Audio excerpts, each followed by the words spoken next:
ಬೆಚ್ಚಿ ಬೀಳಿಸಿದ ತ್ರಿವಳಿ ಮರ್ಡರ್. ತಾಯಿ ಮಾವ ಅಜ್ಜಿಯನ್ನ ಕೊಂದು ಯುವಕ ಆತ್ಮಹತ್ಯೆ.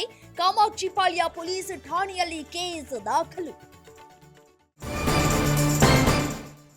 ಮಂಡ್ಯ ಟ್ರಕ್ ಫೈರಿಂಗ್ ಕೇಸ್ಗೆ ಹೊಸ ತಿರುವು. ದೂರುದಾರ ಶಂಕರ್ನಿಂದ ವಿಡಿಯೋ ಹೇಳಿಕೆ ಬಿಡುಗಡೆ. ಎಸ್ಪಿ ಡಿವೈಎಸ್ಪಿ ವಿರುದ್ಧ ನಿರ್ಲಕ್ಷ್ಯ ಇಲ್ಲ ಎಂದ ದೂರುದಾರ. ವಿಜಯ್ ಬಳಿಕ ಕೊಲ್ಲೂರಿಗೆ ಕೇರಳ ಸಿಎಂ ಸತೀಶನ್ ಭೇಟಿ.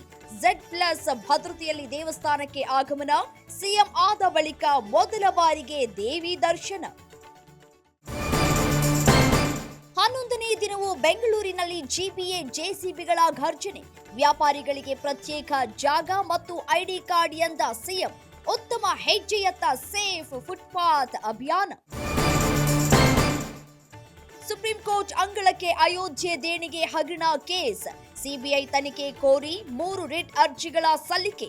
ಎಲ್ಲರ ಚಿತ್ತ ಜುಲೈ 13ನತ್ತ.